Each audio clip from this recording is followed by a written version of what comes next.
Jamila. Oui, tout à fait. Vous avez fait des gâteaux? Oui. Qu'est-ce que vous avez fait comme gâteau? Alors moi je fais le makrout, ça c'est aigri. Moi j'aime pas les trucs trop sucrés et tout ça. Samsa aussi j'adore. Les cigares. Moi aussi j'adore voilà. samsa. Donc vous avez fait griouche? Oui, makrout et samsa. Ah très et bien. Je compte rajouter quelque chose. Il faut pas trop s'encombrer aussi de faire Exactement, le gaspillage, oui. c'est pas On a toute l'année devant nous. Tout à On fait. peut toujours en faire une petite quantité pour prendre le café l'après-midi. Ouais. Donc c'est ça le charme de toutes les façons de toute l'année. De toute façon, chez nous, le matin, on fait le barré le premier jour. Semaine et barré aussi. Exactement. Voilà. Et vous vous réveillez le matin très tôt? Oui. Le jour de l'Aïd. Bah oui, des fois on fait des nuits blanches. Des fois on fait des nuits blanches. Tout à fait. Pour accueillir ce grand jour festif, donc et en famille, qu'on le passe en famille. Et ben voilà, rihat al-Eid rahina. Donc ça va. Donc aujourd'hui, on va parler de la réhabilitation des condamnés. C'est ça. Alors, qu'est-ce que déjà la réhabilitation des condamnés? Alors, quand on parle généralement de la réhabilitation, automatiquement, on parle du casier judiciaire. Donc, ça va en pair. Voilà. La réhabilitation, c'est quand quelqu'un est condamné, et il y a eu une condamnation pénale, qu'elle soit ça dépend du degré, mais qu'elle soit contravention, délit ou crime. Donc, toutes ces décisions de justice, ces condamnations pénales sont reportées sur ce qu'on appelle le casier judiciaire. C'est quoi un casier judiciaire? C'est un bulletin qui est divisé en trois. Il y a le B1, le B2 et le B3. Nous, ce qu'on fait sortir, c'est le B3.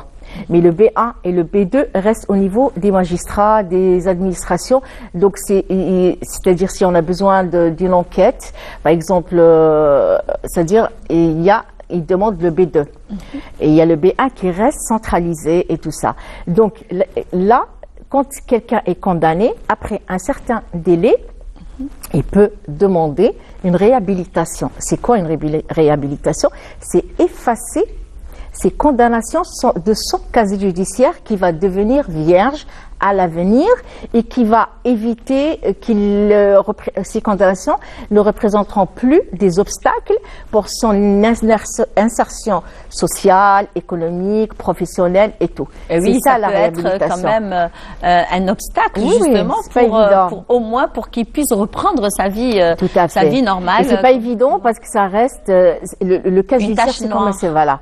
Et des fois, il y a des récidivistes, il y a des multirécidivistes, et on va voir que la réhabilitation, c'est deux catégories, deux types de réhabilitation. Il y a la réhabilitation de plein droit et il y a la réhabilitation par décision de justice. Alors pour les chers téléspectateurs qui nous demandent à chaque fois de traduire l'intitulé en arabe. D'ailleurs, c'est ce que je voulais vous demander. Tout à fait. C'est رد الاعتبار لكل المحكوم عليهم بقضايا جزائية وجنائية. Donc, donc là, on va plus parler de code pénal, mais on va parler de code procédure pénale. Ah, voilà. Il y a une grande différence, ça n'a rien à voir. Tout à fait. Bon, ça se complète, mais là, c'est les articles du code de procédure pénale. Ça n'a rien à voir avec le code pénal. Donc, c'est quoi le code procédure? Donc, il y a eu la loi, il y avait l'ordonnance, donc 66-155 de 1966, c'est-à-dire complétant c'est-à-dire relatif au code de procédure pénale. Mais ces derniers temps, il y a une nouvelle loi concernant la réhabilitation, dont beaucoup de personnes ignorent. C'est la loi 1806, qui a été promulguée en 1918, concernant la réhabilitation, avec des nouveaux articles, des nouvelles lois, oui, de nouvelles procédures. Alors vous allez être étonnés quand je vais vous dire déjà, je suis étonnée de 1918. Déjà. Tout à fait. Alors, moi, j'ai parlé avec des étudiants en droit. Quand on a parlé de ça, ils n'étaient pas au courant de cette loi. Bah oui. Voilà. Alors, cette loi de 2018, elle a ramené des nouveautés, c'est-à-dire la réhabilitation, généralement, on la connaît pour les personnes physiques, vous, moi et d'autres. Effectivement, oui. Mais avec cette loi, il y a la réhabilitation de la personne morale. Morale, c'est-à-dire... Quand vous me dites morale, c'est qui? C'est une entreprise, une société, une organisation. Voilà. Donc, ce qu'on appelle الشخص المعنوي. Que la personne physique, الشخص الاعتباري, c'est-à-dire c'est nous. oui. Et Cheikh Selmalawi. Donc, vous vous dites une société qui a un casier judiciaire. Justement, oui. Voilà. Ça, c'est dû aux mutations sociales, économiques et tout ça. Et oui, et il y a aussi la nouveauté, il y a un casier judiciaire pour toute personne addicte aux stupéfiants et à l'alcool. Ah. Pour les alcooliques et les toxicomanes. Ils ont un casier judiciaire spécial. Qui est enregistré, donc qui est suivi par le Centre national des casiers judiciaires.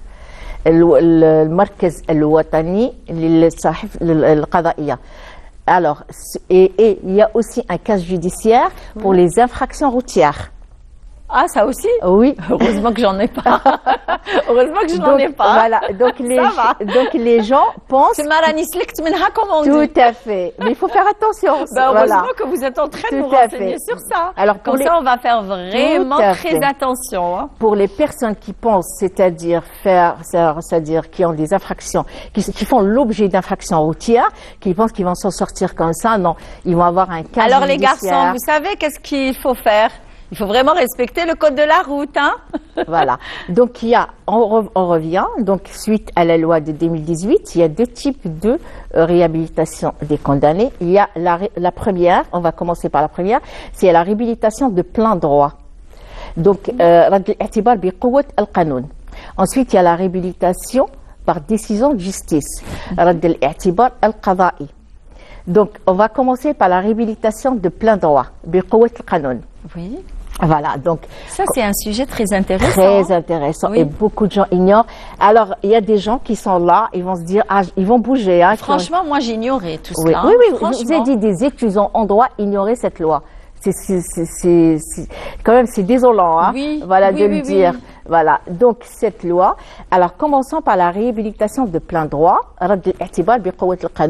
Donc c'est quoi? C'est-à-dire, généralement la réhabilitation, c'est-à-dire quand on dépasse un certain délai, la réhabilitation, elle est automatique.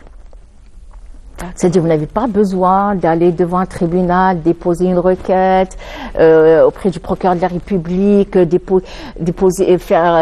constituer un dossier et tout ça. Elle est ce qu'on appelle de plein droit. C'est-à-dire, elle est automatique. C'est automatique. C'est automatique. Alors, quand est-ce qu'elle la réhabilitation? C'est le droit le plus absolu. Tout à fait. Quand est-ce qu'elle peut être automatique? Alors, on commence par degré de gravité des délits, des crimes et tout. Quand il s'agit d'une amende, il faut, là, on parle de plein droit, réhabilitation de plein droit. L'amende, quand elle est, c'est-à-dire, elle a été réglée, payée.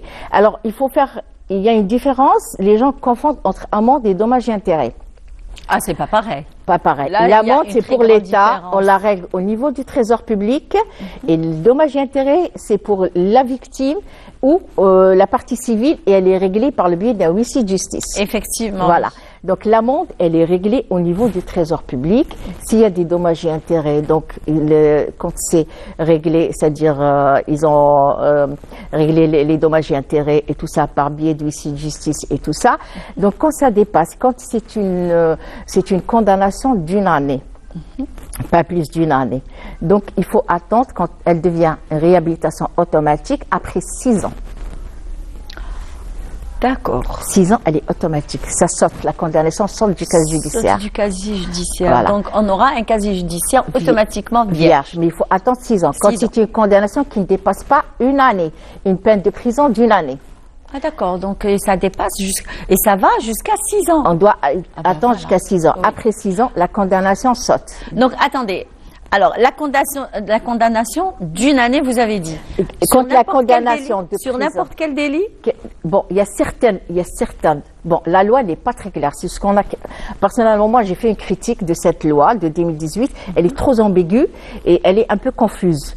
C'est-à-dire, c'est à nous, c'est-à-dire, on essaie avec le magistrat de son côté, nous, les avocats de notre côté, on essaie. C'est-à-dire, parce que je vais vous démontrer après les conditions de la réhabilitation. Oui. Voilà. Je donne les délais, après, on va y passer. Il y a certains crimes qu'on peut pas aussi réhabiliter quelqu'un, parce que des fois, on voit, il y a des refus de réhabilitation, hein, de demande de réhabilitation. Oui, il y a des refus. Parce que les conditions n'y sont pas. Alors, justement, après, on va parler de quelles sont les quand conditions. C'est une peine d'emprisonnement et la personne a purgé sa peine, à partir de la fin c'est-à-dire de la peine, c'est-à-dire quand ça ne dépasse pas une année, quand c'est une condamnation qui ne dépasse pas une année. Il doit attendre 6 ans après la condamnation saute. Donc, c'est ce qu'on appelle une réhabilitation de plein droit. Quand c'est une condamnation qui dépasse pas 2 ans, c'est 8 ans. Ah, quand même. Après 8 ans. Quand c'est une condamnation qui dépasse pas 5 ans, voilà. C'est combien? C'est 12 ans. Quand même. Voilà. Et quand ça dépasse 5 ans, c'est 15 ans. Après 15 ans, il y aura une réhabilitation de plein droit. Oh là là. Voilà. Ça, c'est la réhabilitation de plein droit. De plein droit. D'accord. Pour l'amende, c'est 4 ans. Quand c'est une simple amende. Quand quelqu'un il y a une contravention, il a une amende. Donc de plein droit, c'est 4 ans. Quand c'est un travail d'intérêt général, aussi, l'amende c'est 3 ans. L'intérêt général, c'est 4 ans. D'accord. Voilà, ça saute. Ça, c'est de plein droit. Maintenant, on passe à la réhabilitation par décision de justice. Voilà. Alors, quelles sont ces conditions? Je vais vous expliquer ça. Afin de bénéficier d'une réhabilitation. Alors, la réhabilitation par décision de justice, c'est la personne qui ne veut pas attendre toutes ces années.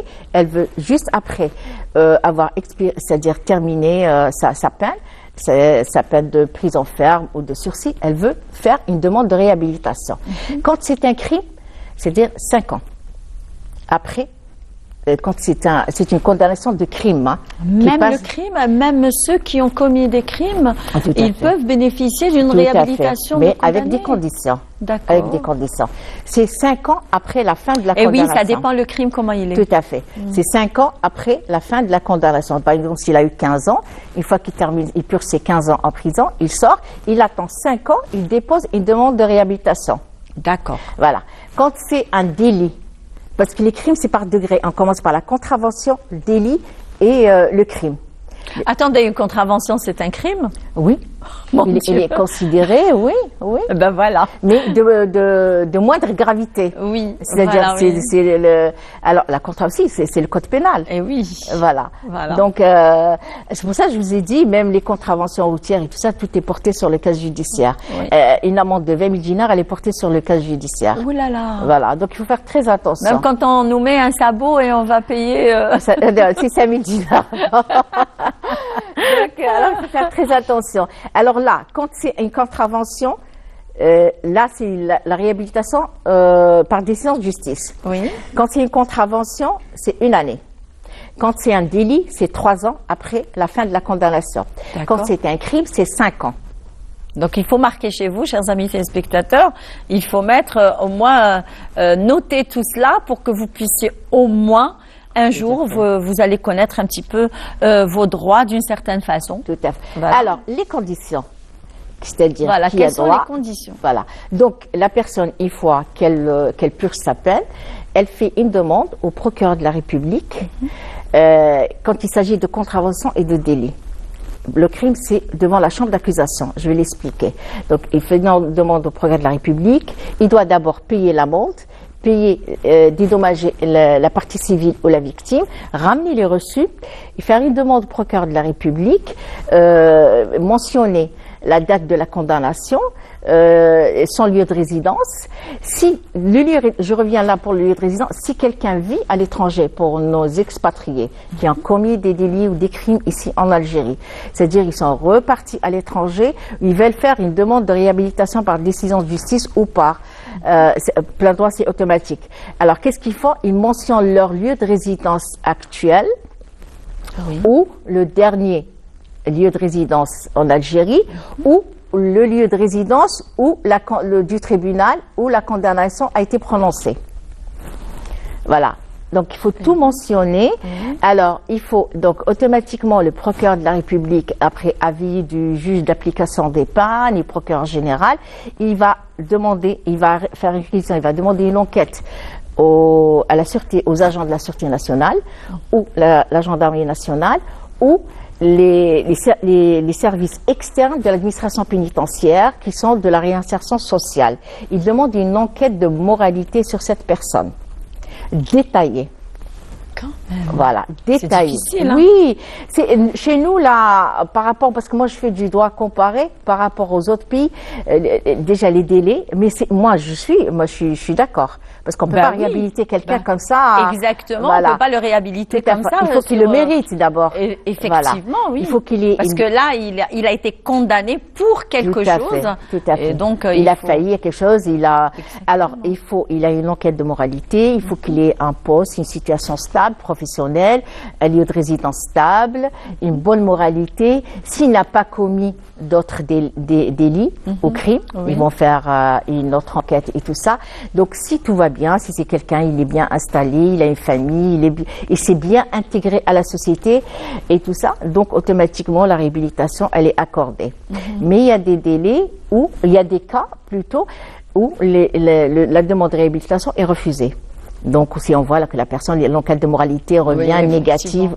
Elle ne mérite pas d'être réhabilitée. Tout à fait. Quand il s'agit d'un crime, donc la demande, elle est orientée vers la chambre d'accusation. La chambre d'accusation va siéger, va étudier le dossier et tout ça. Donc, la personne peut assister, l'intéressé ou son avocat. Ils peuvent plaider leur cas et c'est là la chambre d'accusation, c'est-à-dire va délibérer. Dans le cas où la chambre d'accusation refuse, c'est-à-dire rejette plutôt la demande, ou même au niveau du délit, de la contravention et du délit, il y a ce qu'on appelle le pourvoi en cassation devant la Cour suprême. Donc on suit les mêmes pourvois que les affaires pénales. Donc ils vont devant la Cour suprême pour demander, c'est-à-dire ils font un pourvoi pour voir. Si la Cour suprême rejette, donc ils doivent attendre 2 ans. 2 ans accomplis pour reformuler une autre demande. 2 ans. Voilà, pour reformuler une autre demande. Et il faut régler ces problèmes, il faut être plus stable, avoir une situation professionnelle. Parce que l'enquête de moralité, elle est très importante, qui est exigée par le procureur de la République, par les services de la Sûreté nationale ou la gendarmerie, ou les services, parce qu'il y a ce qu'on appelle les services externes à l'administration pénitentiaire, une fois qu'il sort de la prison. Il est suivi par ce qu'on appelle, il y a l'administration pour la réinsertion sociale. On voit si cette personne, elle a pu s'intégrer, se réinsérer à la société et tout ça. Donc, c'est ça la réhabilitation. Elle n'est pas... C'est-à-dire, on a les délais, c'est les délais les plus longs par rapport à d'autres pays. À d'autres pays, très bien. Mais moi, je suis d'accord. Et moi, Ça, c'est par sécurité. Oui, c'est sûr. Et quand on parle de réhabilitation, automatiquement, on parle... Bon, il y a le cas judiciaire. Il ne faut pas confondre avec la grâce. Il ne faut pas confondre avec l'amnistie partielle ou totale. Et ce n'est pas pareil. Ce n'est pas du tout pareil. Et il ne faut pas confondre aussi avec la prescription. Ah, d'accord. Voilà, la prescription, ce qu'on appelle at-taqadum. Donc ça n'a rien à voir de toutes les façons. Mais les peines, ça n'a rien à voir. La grâce, elle est présidentielle, c'est un décret, c'est un pardon, ça a son importance. Ça peut jouer aussi quand la personne veut demander sa réhabilitation. Ça joue sur les délais et tout ça. Donc la réhabilitation, il faut faire très attention quand quelqu'un commet un délit ou un crime ou une contravention, il faudrait qu'il fasse vraiment attention. Tout à fait. Très bien. Alors, j'ai une question pour vous. Alors, à quel moment on peut avoir un casier judiciaire vierge? On redevient, on va dire, que nos papiers soient vierges, quoi. Donc, surtout que c'est très important. Très important. Voilà. Donc, c'est, comme je l'ai déjà dit, donc, il y a la réhabilitation de plein droit. C'est-à-dire après tous ces délais. Et quand la réhabilitation est accordée, tout à fait. À quel moment on peut avoir un casier judiciaire? Juste après, un bout. Oui, parce qu'automatiquement, il y a tout un service de ce qu'on appelle du casier judiciaire. Justement. Au niveau des cours. Donc, et qui travaille en étroite collaboration avec le Centre national des casiers judiciaires. Donc, c'est effacé. On laisse juste le B1. On laisse une trace, B1, personne ne l'a. Donc, on l'efface du B2 et du B3. Voilà, les condamnations sont effacées. Voilà. Et aussi, pour la personne morale, quand elle veut demander une réhabilitation, la demande de la réhabilitation, elle est faite par son représentant légal, pour la personne morale, c'est-à-dire les sociétés et tout ça. D'accord. Voilà, son représentant légal, c'est lui qui est habilité à faire cette demande de réhabilitation pour l'entreprise ou pour la société. Ou et pour, quand ça concerne pas les entreprises, ça concerne des personnes physiques. Voilà, oui. voilà. Donc c'est la même, c'est la même procédure. C'est la même procédure pratiquement. Quand il s'agit des mineurs, oui. aussi, ben voilà. Oui. Le mineur, on lui efface tout. Ah, d'accord. On lui efface tout, c'est-à-dire pour qu'il puisse... Est-ce que ça vient systématiquement ou alors après, bien sûr, une demande, on va dire des recherches, oui, pour un mineur? Non, non, c'est pareil que les adultes. Ah, d'accord. Ah, oui, c'est pas... Mais la demande, elle est faite par son tuteur légal. Ah, voilà. Ou celui qui a la kafala, ou voilà. Donc c'est automatique dès qu'il y a la décision de justice que la réhabilitation est acceptée. Donc c'est automatique, tout est informatisé. Donc c'est transmis au Centre national des casiers judiciaires et c'est effacé. Donc c'est automatique, on efface tout. Sauf on laisse sur le BA. Voilà. Mais le BA, personne ne peut le voir, ne peut le consulter. Très bien. Ben, on a eu quelques conseils de vous d'ailleurs et c'est et c'est bien parce que là on vient juste de savoir si on a une contravention, bien on a tout intérêt de ne pas en faire puisque ça va être vraiment une tache noire dans notre casier judiciaire. Donc ça on va dire ce n'est pas uniquement commettre un crime ou commettre un vol ou un truc vraiment très grave. Le toxico. Exactement. Voilà. Donc pour avoir un casier judiciaire noir alors qu'on peut quand même une simple contravention pour nous, à nos yeux, c'est rien du tout, mais aux yeux de la loi, c'est vraiment un crime et voilà. Donc, merci beaucoup. Merci à vous. Alors, avant de vous lâcher, est-ce que vous connaissez la pitchak? Oui. Vous avez joué quand vous étiez petite. C'est de ma génération. Voilà, je le savais. Oui, alors, vous avez joué? Oui. Et vous avez fait combien? Bah, vous êtes arrivé jusqu'à combien? Sincèrement, je me rappelle pas, mais c'était notre jeu favori à l'époque. On n'avait pas beaucoup de jeux à notre époque là. Exactement. Ouais. Alors, Pitchak, est-ce que vous connaissez le sport on va dire la danse du bâton? Oui, oui, on voit tout ça. Vous aimez? Oui, c'est beau, c'est gracieux. C'est très gracieux aussi. Et vous aimez quel sport, vous, généralement? Moi, j'aimais bien la danse classique, le tennis, l'équitation. J'adorais. J'ai pratiqué l'équitation. Ah, d'accord. Voilà. La boxe, non? Non.